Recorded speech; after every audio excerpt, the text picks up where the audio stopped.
Welcome to the Marvelous Middle Age Podcast, where we are building a community of women who are in the midst of midlife, sharing our stories, learning and laughing along the way. Each week, I'll have a guest join me to discuss a topic that impacts our lives and touches on some aspect of midlife. We'll discuss relationships, transitions, health and well-being, parenting, careers, and more. Our goal is to encourage and support you and help you thrive as you navigate this adventure of midlife. Join me here each week for the Marvelous Middle Age Podcast.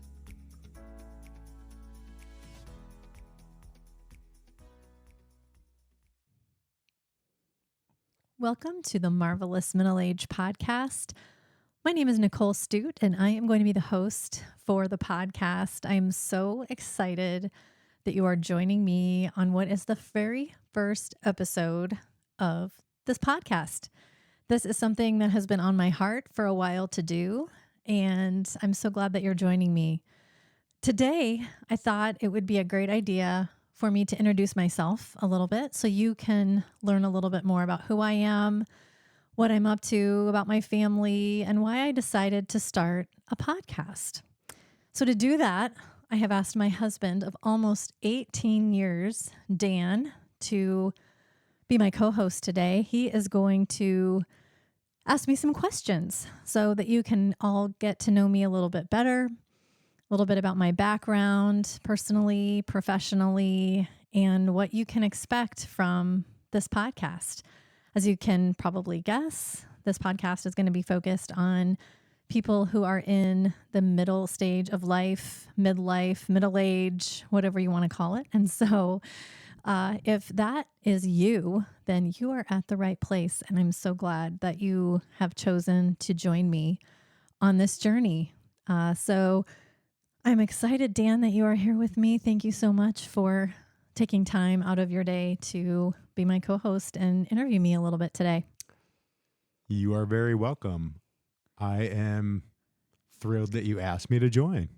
Great. Well, that's a good thing, I suppose, huh? That you're glad to be here.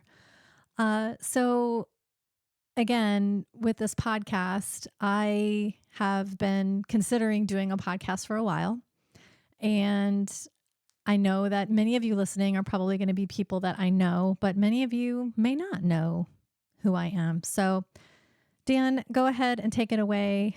Ask me anything and everything so that everyone can get to know me a little bit better and what I'm up to. Okay. Let's go ahead. Well, let's start from the beginning. Where did you grow up? Tell us about your family, childhood, and growing up.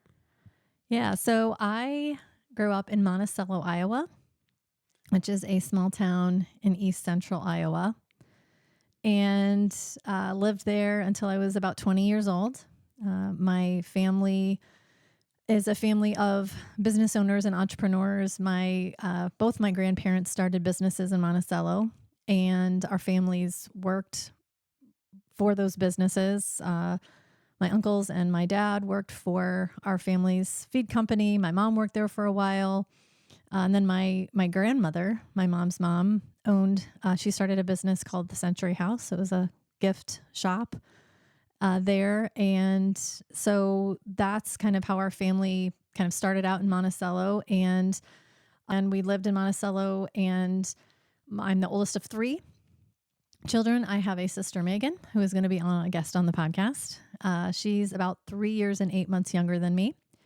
Then I have a brother, Michael, who is 10 years younger than me. He was kind of the little surprise there. Weren't planning for him. My sister and I thought we were getting a dog. My parents said they had an announcement or a surprise for us, and we were all excited. We thought we were getting a puppy, and they announced that they were having another baby, and we were disappointed. But I have to say, my brother Michael is a great guy, and of course, we're very happy that he's in our family. So, little disappointment, but when we first found out he was joining the family, but we got over it pretty quickly.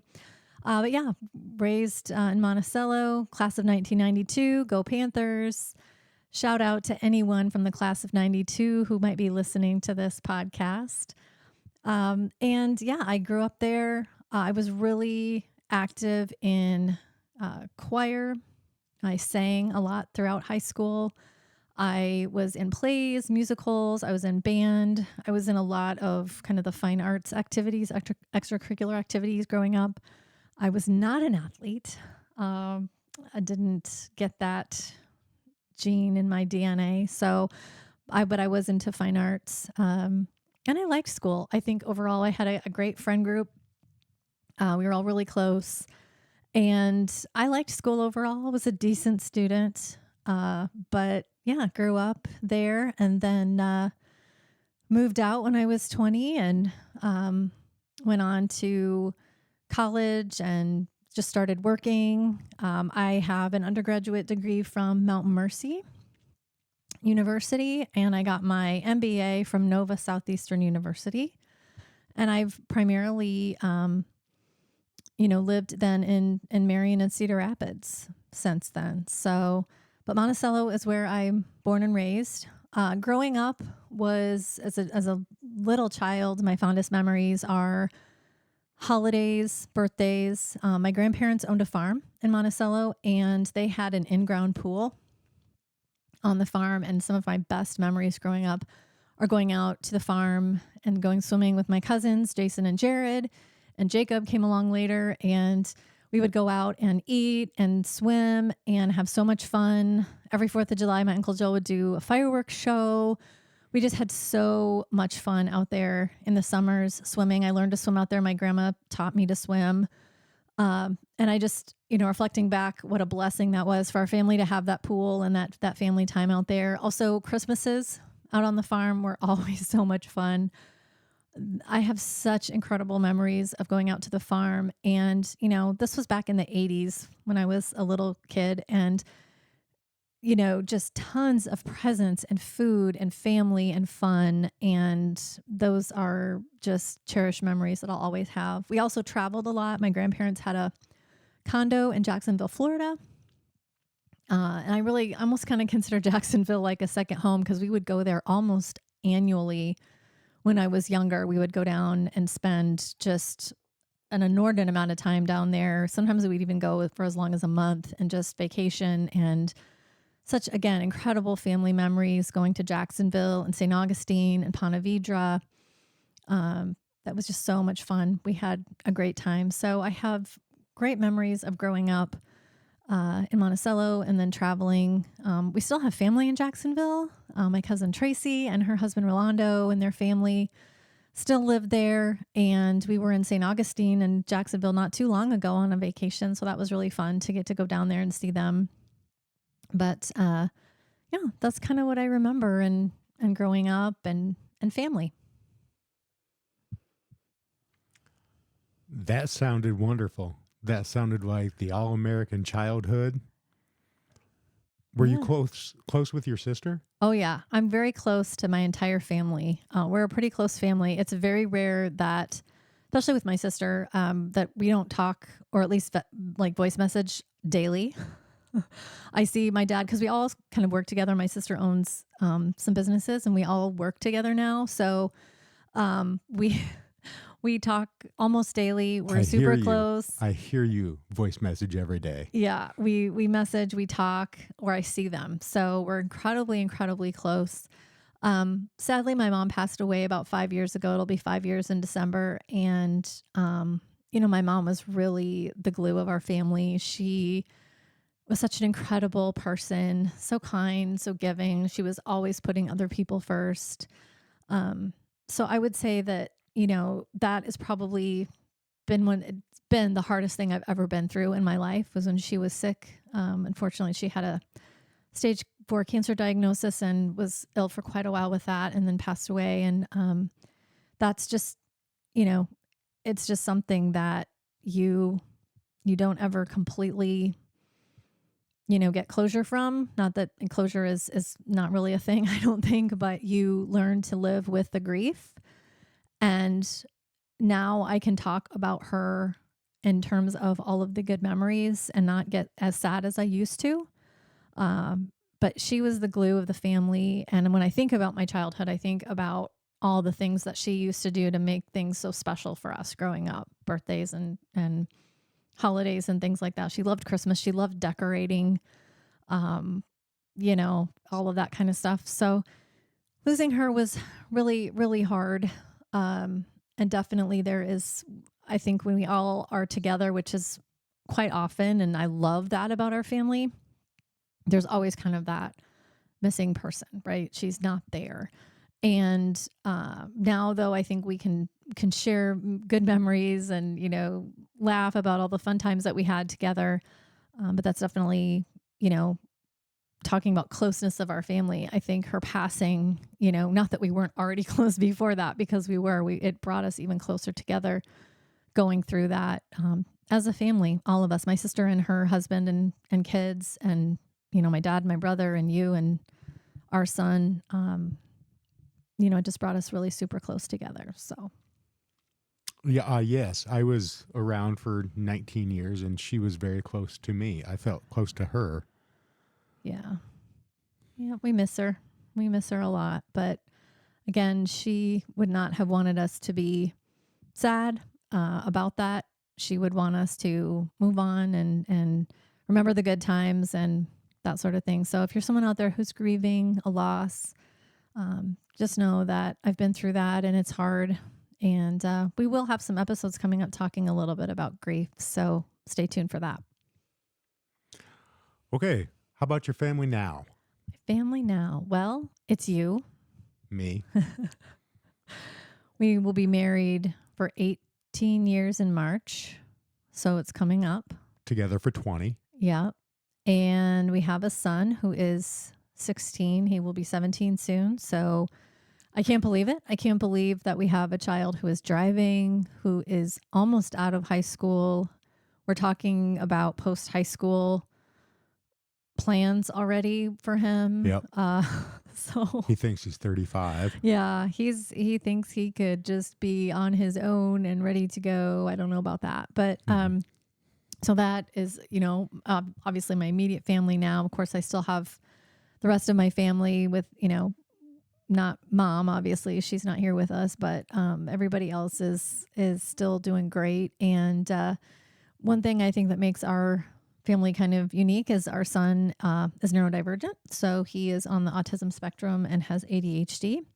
So if you are a parent or a grandparent, or someone who has a child who is on the spectrum or has ADHD or any kind of neurodivergence, know that I live in that world every single day.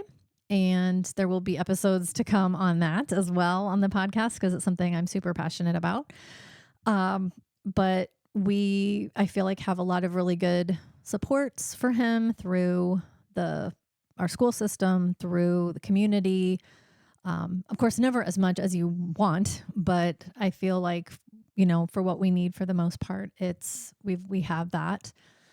But yeah, that's our family. And we also have a cat, Dwight. We adopted Dwight a few months ago, probably 6 months ago, I would say, maybe, or so, March, whenever that was. Yeah, yep. And so he is something else.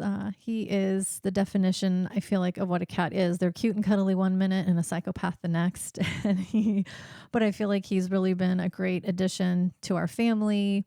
He definitely makes us laugh with his antics. And I know that our son just loves him and loves having him. And so do you. And so do I. And he's just something. He's a stinker for sure. So what do you do professionally?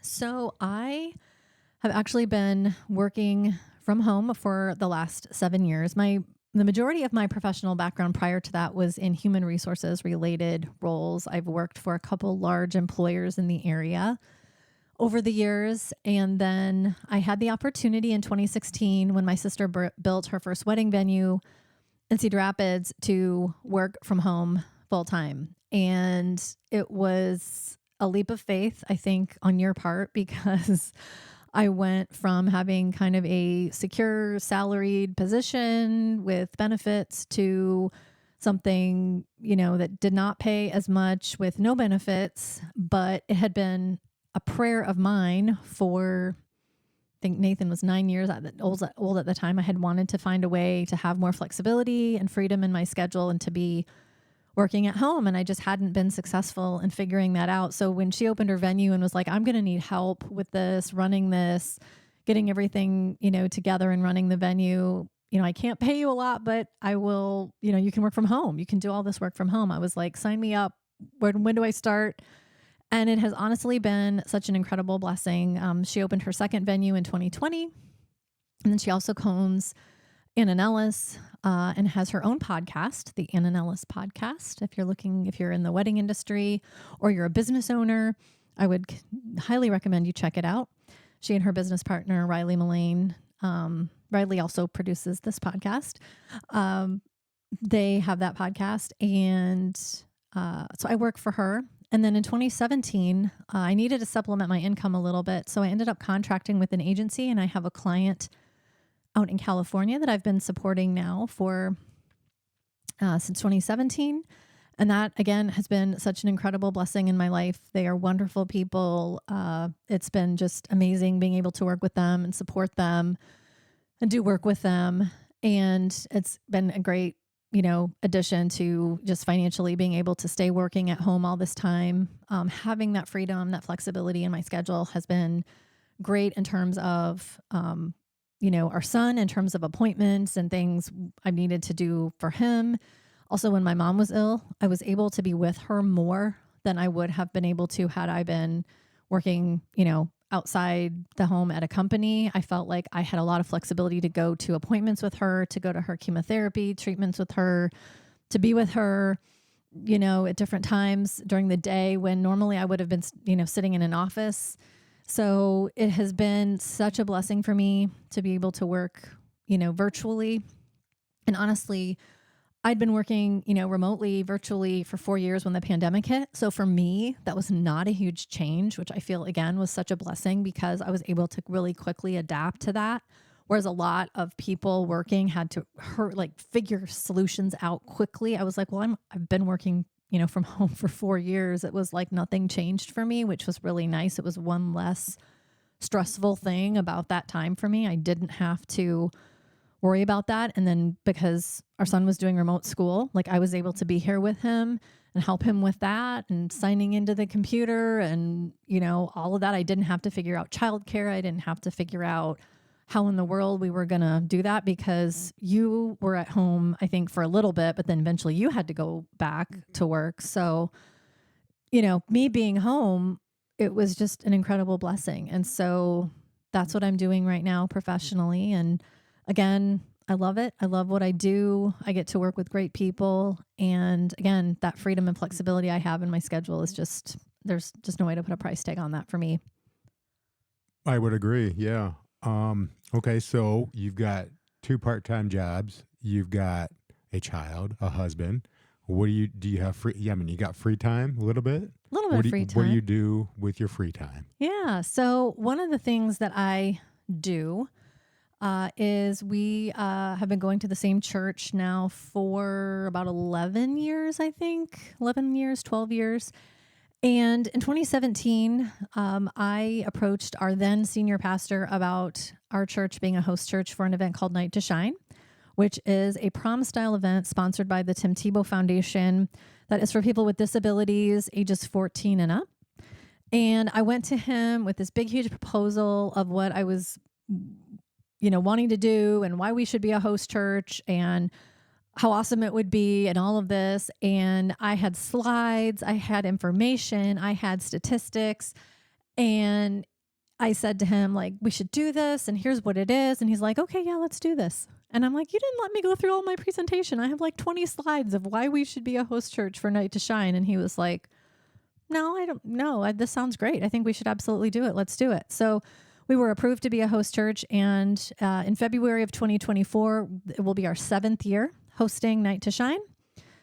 2 years of that were virtual because of the pandemic, but we've hosted it in person 5 times. And I have a great planning team. I have an amazing group of volunteers that volunteer every year. We have tons of guests and their families that come. We're actually in the midst of planning right now, registering guests and volunteers for that event. So it is something that is near and dear to my heart. It is a labor of love because I'm not going to lie, it's a lot of work, but that night when you see the guests, our kings and queens of the prom, their family members, the volunteers that help out, it's just like I can't even explain what that night is like. You just see God's love radiating throughout that space. We have a really big church building, so it's got all the space we need to do it. And it's just an amazing night. It's so fun. It's just a big party. We get so many things donated for Night to Shine. I can't even tell you all the amazing vendors and professionals that devote their products and services to that event. It's just absolutely amazing. And being the parent of a child with disabilities, it just makes me encouraged to see how many people are willing to take time out to shower love and give their time, right, to share with those in our community that have special needs. So that's something that I love to do. I am an avid podcast listener. I've been listening to podcasts for a long time. That's something I love to do in my free time. Primarily, my favorite genre of podcast is true crime. I love true crime podcasts. I've always loved shows like Dateline and 48 Hours and 2020. And so when podcasts became a thing and I started listening to true crime podcasts, I've listened to so many, I can't even tell you. I'd have to do a completely separate episode to talk about all the true crime podcasts that I've listened to, but that is something I love to do. My favorite podcast, though, is actually called The Big Boo Cast. I should say that also my other co-favorite, of course, is my sister's podcast, Ann and Ellis podcast. I've been on her podcast, which is super fun, and I hope to be on it again. But the Big Boo Cast is one I always look forward to. The Ann and Ellis podcast is one I look forward to. So check those out. But I love listening to podcasts. I listen to them while I'm working, when I'm in the car, that kind of thing. So those are two things that I really enjoy. Also, of course, probably the thing I enjoy the most is spending time with my family. You and I enjoy watching football together, college football, pro football. We enjoy that quite a bit. That usually consumes a lot of Saturdays and Sundays in the fall. I think, enjoy each other's company. I mean, it's just the three of us. So we have one child and we love, hanging out together. Although I would say with a teenager, I would say we're maybe not, his go-to people to hang out with anymore. We used to be. Yeah, not anymore. We used to be cool, but now, not so much. But love family time, love hanging out with family, spending time with family. But yeah, that pretty much rounds out any free time that I have. Yeah, I would say, and it's not a lot of free time because of everything you do. So on top of all that, you think, hey, I listen to a lot of podcasts. I bet I could do one of these. Yeah, that's exactly what I thought. So how all of this kind of started in terms of me wanting to start a podcast. Yeah, I have listened to podcasts for years. I love the medium to communicate information, to share stories, to learn, to laugh, to be entertained. But I never really crossed my mind that I could do a podcast until I was on one. So 2 years ago, I was on a podcast called Adventures in Autism, and it's not around anymore. But I used to listen to it. And I was invited to be a guest on the podcast to kind of share our family's journey with Nathan's autism diagnosis and all of that. And I really enjoyed the experience of being on the podcast. Well, fast forward a little bit, and I also listened to a podcast called The Happy Hour with Jamie Ivey. She has been podcasting for years, and she used to have, it doesn't exist anymore, but she created a podcasting course that literally told you from start to finish how to start a podcast. Everything from coming up with an idea for a podcast, naming the podcast, all the technology of how to do a podcast, how to edit it, just everything a person would need to know, recommendations for different equipment to get, the whole thing. And so she was advertising that she was doing this podcasting course, and I just bought it. I bought it. I didn't even think. I just purchased it because I think somewhere in the back of my mind, I thought, I think I would want to do this someday. Well, fast forward 8 months from that, and I still hadn't actually done the course. It was like a self-paced video course.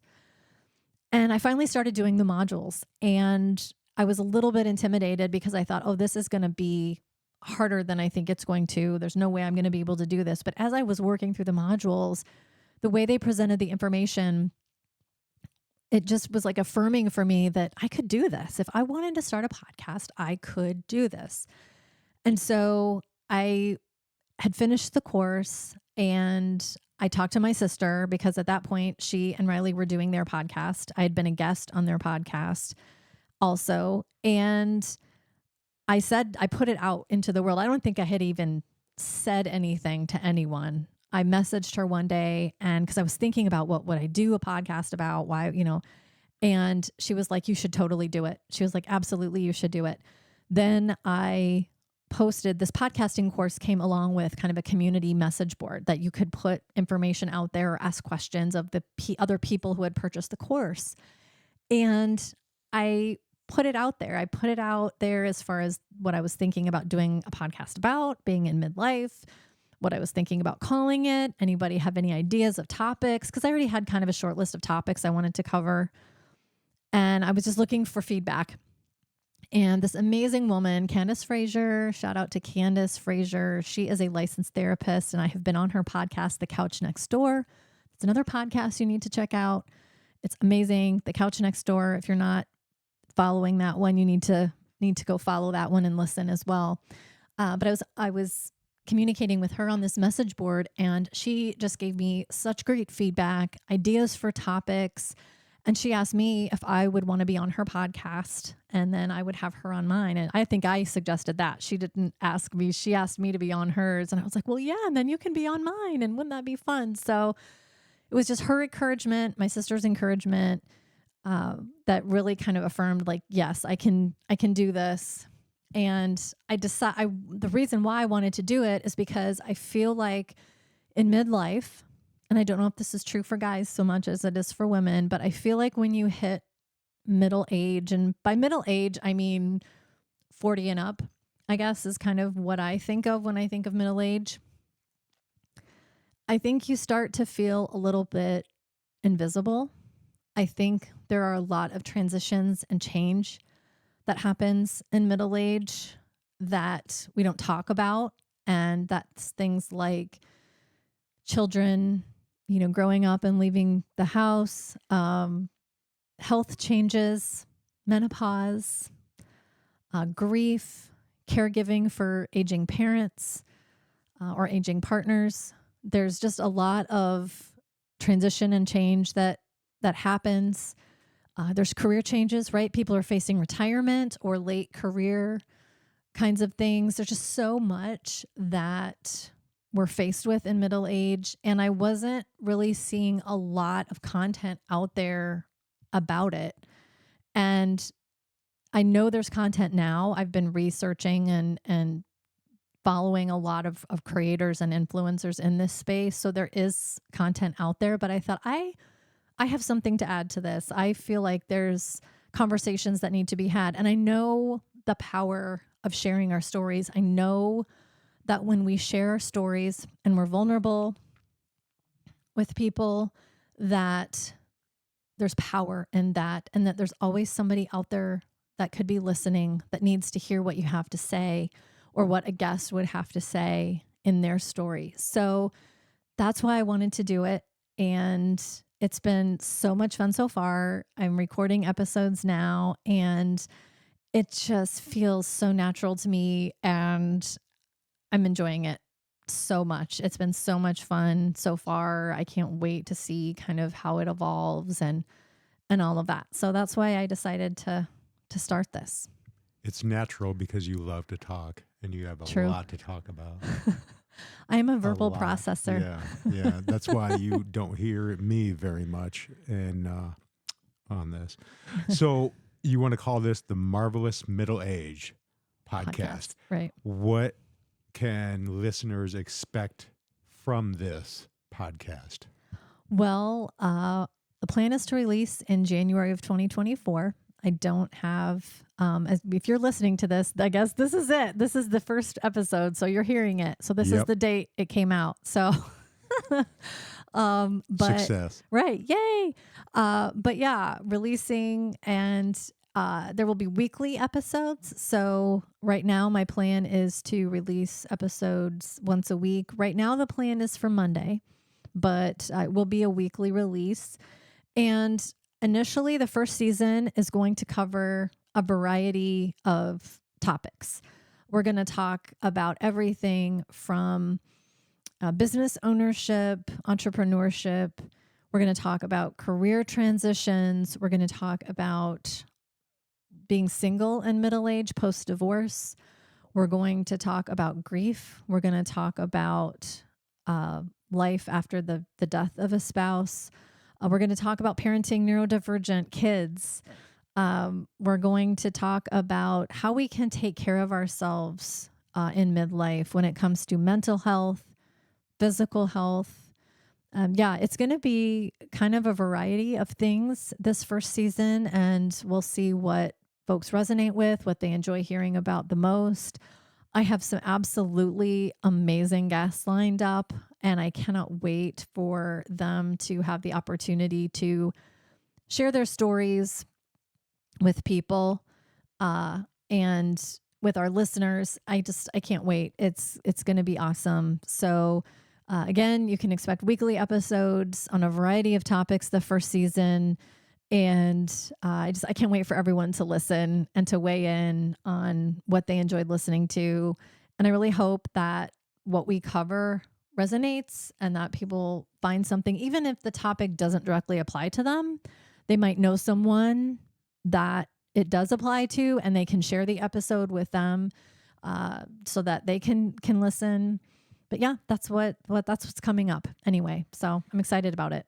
Okay, so at this stage of your life, middle age is what you're calling it. What is the best thing about this stage of your life? What do you feel is the best thing about it? For me, the best thing about being at this middle age, midlife, however you want to phrase it, is I feel like for really the first time, I know who I want to spend my time with and what I want to spend my time doing.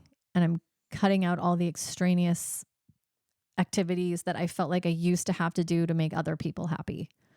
I feel like I'm doing what God has called me to do in my life and that I have a purpose and I know what that is now, and everything else is just noise. So, it took a long time to get here, but I feel like that's where I am, and that's been one of the greatest things about being this age is getting clarity on that. And so I love that. I think I spent a lot of my 20s and even into my 30s just trying to make so many other people happy and to not really doing exactly what I felt like I was called to do. And so now I feel like that's where I am. And I've realized that. And I love that about being this age.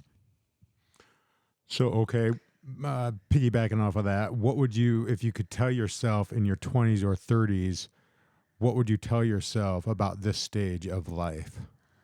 I would tell myself, if I could go back 20 years, 15 years, I would say that you don't have to do it all. You don't have to think that you have to do everything. That you need to determine where God is calling you, pray about it, and do that. Don't I think I feel like I wasted a lot of time in my 20s doing things that I thought other people wanted me to do. And I wish I would have realized sooner that I didn't have to do that, that it matters where God is calling me, and that's it. And that's what I feel like I know now. I have that more of that peace now. Um, so that's what I would tell myself. Don't focus so much on making everybody else happy. Do what you feel God is calling you to do and leave it at that, and know that being this age, I think when you're in your 20s, you think of being this age as being old, and it's not. I love this stage and I love where I'm at. And yeah, so that's what I would tell myself at that age. Well, thank you so much Dan, for being my co-host today and helping everybody get to know me a little bit better. You know where I'm coming from, you know where my heart is, what's important to me. I thought that was something that was important for me as the host of the podcast, was for people to know who they're listening to and why they might want to continue to listen. So I hope we got that across today. So thanks for being here. Absolutely. Yeah. You want that in your introductory episode. Yeah, I think so. I think I do. Well, everybody, thank you so much for tuning in to this very first inaugural episode of the Marvelous Middle Age Podcast. Be sure to follow the show so it can pop up in your podcast feed every week. If you like what you're hearing on our episodes, we'd really appreciate a 5-star review, a rating, or a review on the podcast platform that you're listening on. And again, stay tuned. We've got so many great folks coming on to share their stories about being in this marvelous middle stage of life. If you're enjoying the podcast, please follow the show to make sure the latest episode is on your podcast feed each week. I would greatly appreciate a rating and a 5-star review on the podcast platform you're listening on. It helps others to find the show. If there are topics you'd like to have discussed on the show, please email me at themarvelousmiddleagepodcast@gmail.com. The Marvelous Middle Age Podcast is produced by Riley Mullane and is part of the Ananellis Studios Network.